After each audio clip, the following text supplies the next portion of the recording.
Welcome to the program. I'm Min San-hee, and on set with me, as always, is our group of foreign correspondents. Welcome to the show. Good to be back again. Thanks.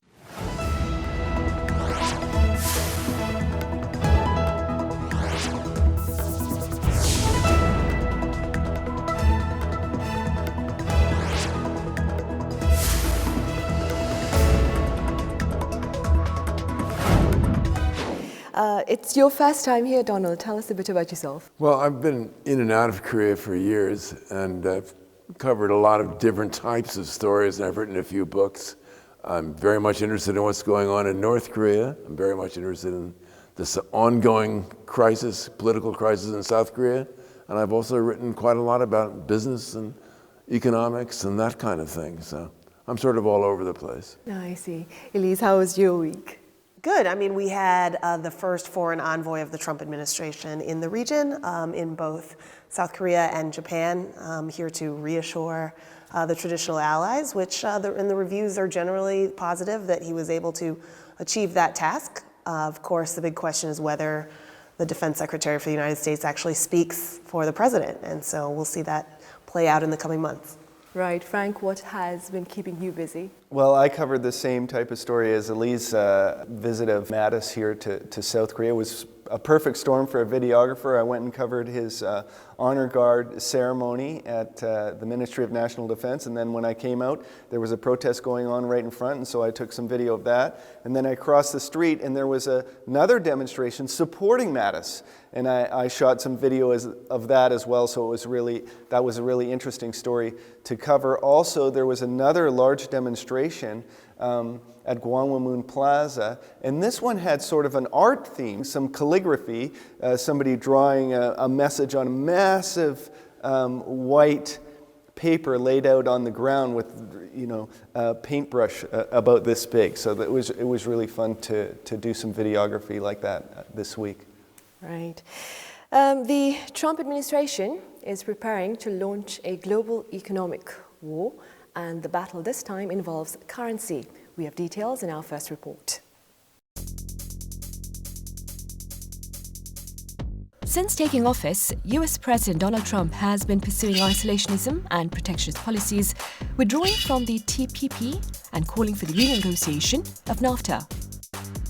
NAFTA has been a catastrophe for our country. It's been a catastrophe for our workers and our jobs and our companies. They're leaving our country.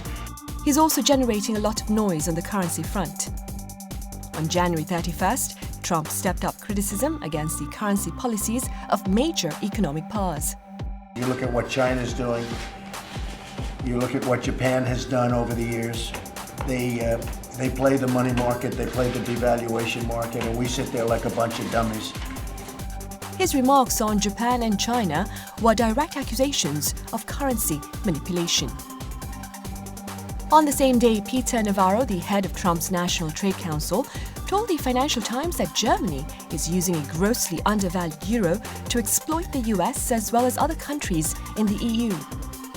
China, Japan and Germany all strongly refuted these claims from the new US administration.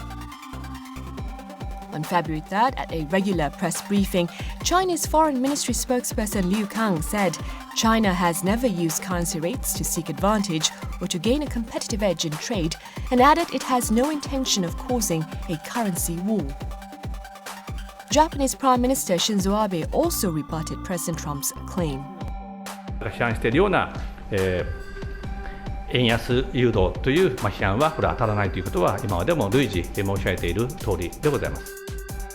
On February 1st, while attending the lower house budget committee, Abe said he will rebut what is necessary, also adding the criticism that our policies are intended to direct the yen lower is undeserved. German Chancellor Angela Merkel said Germany is a country that has always called for the European Central Bank to pursue an independent policy, and that because of this it will not and cannot influence the behavior of the ECB. With a barrage of comments accusing other major economies of manipulating their currencies, President Trump has stirred up growing unease on the global currency front.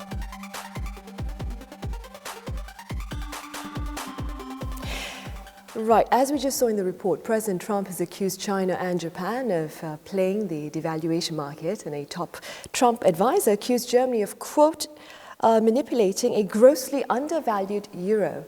Now, is there a reason why the Trump administration has singled out these three countries, China, Japan, and Germany? Frank, we'll start with you. Well, I think they both have trade surpluses, or all three of these countries, I believe, have trade surpluses with the United States. And I think if anybody is engaging in currency manipulation, it might be the American president by making these types of comments. He's seeking to affect the global currency markets, and already his comments have achieved that effect. Now, he's been warned by some economists against this. Barry Eichengreen of Berkeley University said that this was a really sort of dangerous territory to tread on, because the price of the American dollar is the most important price in the global economy. He said, making these types of comments is like commenting on the specific circumstances under which you would use a nuclear bomb. And that's not something that you want to be doing. It's spreading sort of uncertainty in the markets, and markets don't like uncertainty. Right. Donald, prior to coming into office, President Trump had vowed to play hardball, but he looks poised to put his words into action. Does this surprise you? Well, it doesn't exactly surprise me, but I think he's going to have a lot of problems in putting his word into action.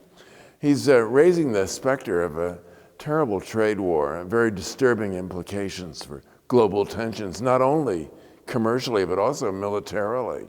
These trade agreements have repercussions on military arrangements and so forth.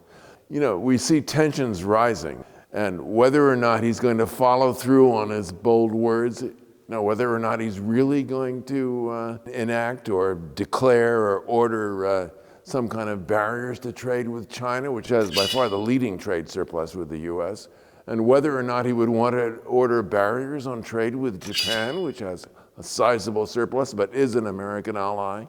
And then you get to the question of Korea, which has a surplus, quite a considerable surplus. So, where he's going to go with all this is not clear. But it certainly is not, I'm not terrifically optimistic. In fact, I'm quite concerned about what we're facing here. President Trump's sentiments against China are come as no surprise. But surely his ties with Germany and Japan are believed to be cordial. Do you not think that an aggressive stance against an ally could work against you? Well, again, anything that he says needs to be taken with a grain of salt. Shinzo Abe, the Prime Minister of Japan, is in the United States meeting with President Trump and playing a round of golf at his Palm Beach club. And so this is a signal, again, of Japan's willingness to try and maintain the alliance, but also to pour a lot of money into U.S. infrastructure. Abe himself, in advance of the trip, said that, listen, we're going to pledge millions of dollars into helping U.S. rail projects, for example, putting Shinkansens across major cities to connect major cities. And this is exactly the kind of thing that Donald Trump wants. He wants more direct investment by places like Japan. And so the notion that he's going to try and influence them on one thing, but then also needs investment from the other, means that this is clearly a negotiation, and it's not. Nothing is a done deal. As was pointed out, the Japanese investment promises to invest in the United States. This is very important.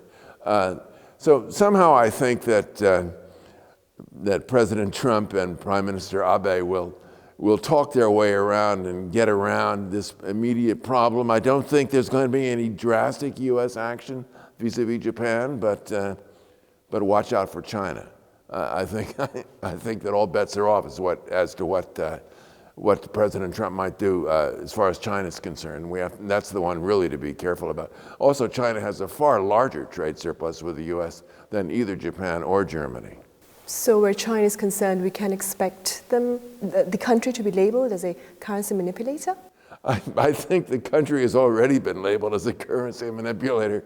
And as a matter of fact, not just Trump, but his predecessors, Obama and George Bush as well, and even George H.W. Bush labeled China, or certainly if they didn't attack China as a trade manipulator, as a currency manipulator, they certainly worried about China's, the value of the Chinese currency vis-a-vis that of the United States. They certainly thought that it was undervalued, and obviously this whole pressure is building up under President Trump. China is being called upon all the time to raise the value of its currency so they won't be pouring all these exports into the U.S. Now, if China did raise the value of its currency substantially, they would still have a huge trade surplus with the U.S. That's not the only issue here. That's not the only problem. But that's the problem that we're reading about, today, this week. And that's the problem that's the immediate problem that the U.S. wants addressed, particularly as far as China's concerned. You mentioned the previous presidents who spoke of taking China to the mat. This was according to former President Barack Obama during his 2008 campaign, where he promised to take China to the mat where the currency issue was concerned.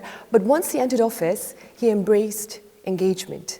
Well, because the circumstances of the Chinese economy have changed too. I'm glad Don mentioned George H.W. Bush, because the time when China was actually really likely devaluing its currency was in the late 80s and the early 90s. We're in 2017. China, most economists will tell you, now has no reason to devalue its currency, and instead is trying to prop it up in order to control its bubbles, its own domestic bubbles, and protect its own consumers and their buying power.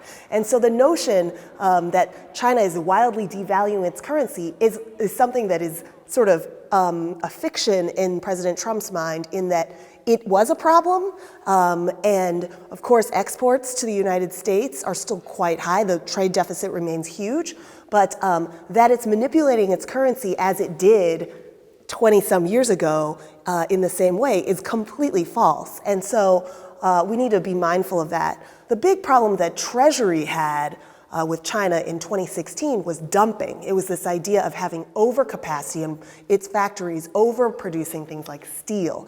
And that was actually hurting a lot of the natural global markets. So that's a more recent and more relevant problem.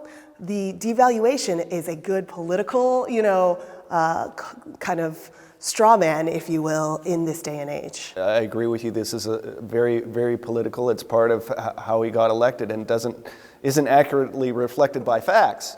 And speaking about a book called Death by China, I think we need to recognize the benefits that have taken place in terms of the global economy, the U.S. economy, the world economy, by the opening of China that took place, 4 decades ago. It emancipated 500 million Chinese people from, sort of a relatively feudal existence to have much better, materially better lives, and the economic benefits of that and their production and consumption have been felt around the world for 4 decades. It's anything but death by China. In this next report, we explore the impact of currency on the economy to better understand the Trump administration's intentions.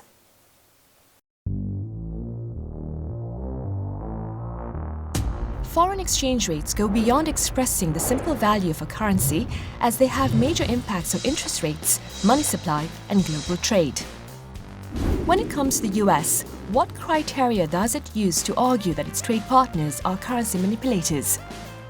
According to the Trade Facilitation and Trade Enforcement Act enacted by the Obama administration back in 2015, the U.S. Treasury Department has 3 criteria: an economy that has a trade surplus with the U.S. exceeding $20 billion, a current account surplus amounting to more than 3% of its GDP, and one that has conducted repeated net purchases of its foreign currency equivalent to more than 2% of its GDP a year.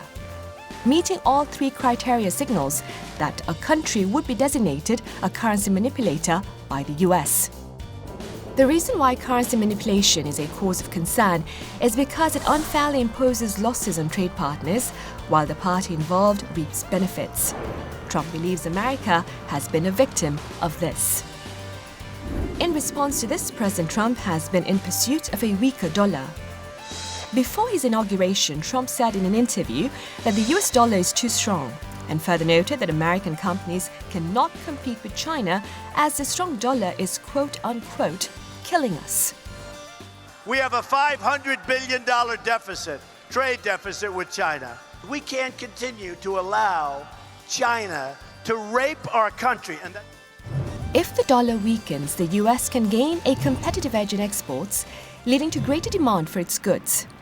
This is why Trump wants to see the dollar depreciate. We will follow two simple rules: buy American and hire American. The reason why President Trump is able to use the currency battle for leverage is because the US dollar is a key currency. Some experts claim that because of this, the US has a strong weapon under its belt to materialize its protectionist policies. In other words, Trump's currency war claims also appear to be the result of the administration's America First policies.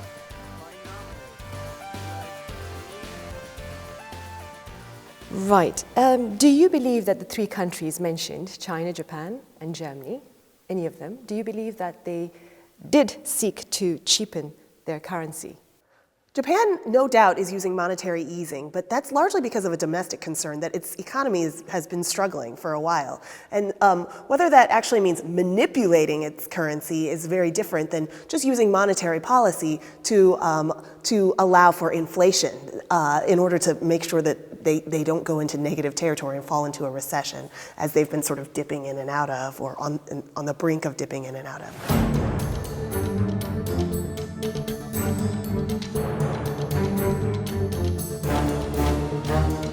この金融緩和は国内の物価安定目標のために向けられているものである。円安誘導を目的したものではない。ここは明確にですね、述べているところでありまして。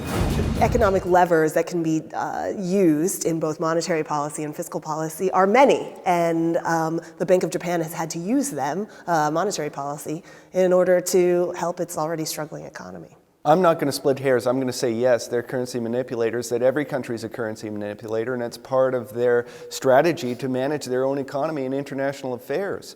And they have a right to set whatever policy they want. If they want to premise or prefer exports, they're going to try to weaken their currency to increase exports. But that has some other negative implications. You're taking your national security and you're giving away to other countries when your national economy relies on exports. At the same time, if a country, in terms of its own best interests and in terms of increasing its exports, is going to adopt these policies, then you have to expect a reaction, a response, which is part of the great concern that there will be perhaps an excessive reaction.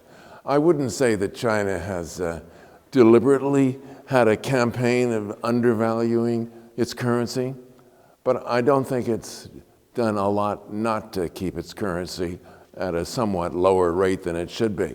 At the same time, I don't think that simply raising the value of its currency, decreasing its exports to the US, is going to solve the American problem. There's still going to be a huge trade surplus with China. Part of the American problem is the lack of aggressiveness and the lack of willingness on the part of major US industries to compete effectively. We have tremendous competition from Silicon Valley and high tech and all that. And we have tremendous activity on Wall Street and in the financial markets. But I don't think that a lot of our heavy industries, a lot of our main industries are really competing hard enough and doing all that they could. If I may take a very small example, when I go to a baseball game in the United States and look at a hat that's for sale, they're all made in China.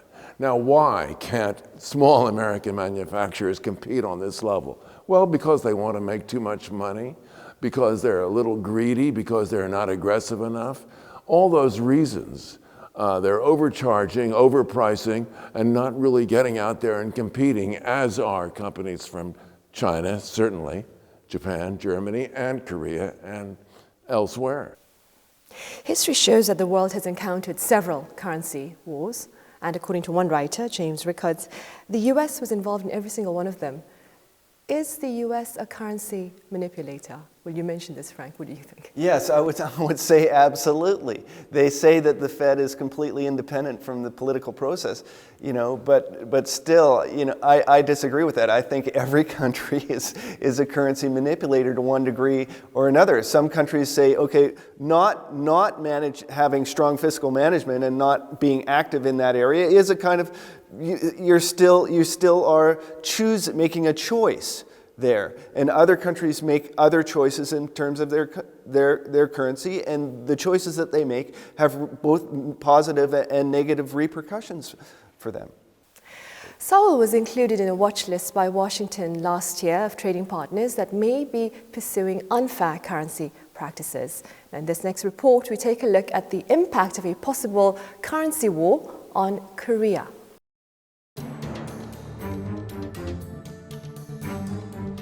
Korea has not been free from accusations of currency manipulation by the US. In October last year, a currency report published by the US Treasury Department placed Korea on a monitoring list along with China, Japan, Taiwan, Germany, and Switzerland. And out of these 6 countries, China, Japan, and Germany have been openly accused of devaluing their currencies by the Trump administration. Having met 2 of the currency manipulation criteria, one on its trade surplus with the US and the other on its current account surplus, Korea may possibly face similar accusations. William Klein, a senior fellow at the Peterson Institute for International Economics, said that Trump is eyeing countries that have a large trade surplus against the US, making Canada, Mexico, and Korea the next likely targets of accusation. Korea's exports to the US last year amounted to $66.5 billion, accounting for 13% of its outbound shipments. If the won were to strengthen significantly against the dollar, it would add a great burden to Korean exporters. In response to the latest developments, Korea's finance minister Yoo Il-ho said that the country would narrow its current account surplus as a countermeasure against Trump's potential criticism. The possibility of Korea being caught in the crossfire of a heated global currency debate has added one more element of uncertainty as it draws up future economic policies. Korea is on that list because it meets 2 of the 3 criteria: a bilateral trade surplus of more than $20 billion with the US and a material current account surplus at over 3% of gross domestic product. What are the chances of Korea being labeled a currency manipulator by the Trump administration? I don't think that's going to happen. I think what Don said earlier about the military issues is going to encroach on any sort of motivation of even the Trump administration to label South Korea as a currency manipulator. So I think they're in safe territory, even though the currency is somewhat undervalued based on some economic analysis. I think Seoul will be safe. So Seoul is in safe territory? Well, I wouldn't say entirely safe. They may not formally label Korea a currency manipulator, but there's going to be a lot of talk about currency manipulation in Korea. And there's going to be a lot of background briefings and so forth by people from the Treasury Department, Commerce Department, Special Trade Representative, who are going to be applying a lot of pressure on Korea to lower to increase the value of its currency and lower its exports to the U.S., which are now, as pointed out, more than $20 billion a year. We're going to have to watch out for that. Along with the war on currency, do you see President Trump's protectionist policies actually ultimately serving America well? I don't think so. I think one of the benefits of American trade policy is that cheap imports. America enjoys incredible purchasing power with a strong dollar. The products that they have in their homes are from all around the world. I think that's a good thing for consumers in the United States. And if he reverses that policy, products are going to go up in price. The American consumers, which are more numerous than the producers of products and those companies, those consumers are going to get hit hard. Right. It was your first time with us on the show, Donald. Before we go, perhaps you could give us a few words on your thoughts regarding today's discussion. Well, it's great. Well, thank you for having me, by the way. It's nice to be here. And I certainly appreciate the comments of, my colleagues here. I think it's a very good interplay, interaction. We don't totally agree on everything, but I think that nonetheless we're able to discuss in a reasonably civilized manner. And thank you for having me. You're most welcome. Good meeting you. Right. Isolationism and protectionism. As President Trump's economic approach takes shape, I can't help but recall the words of one pundit who called on countries around the world to fasten their seatbelts ahead of some economic turbulence ahead. Thank you for being with us.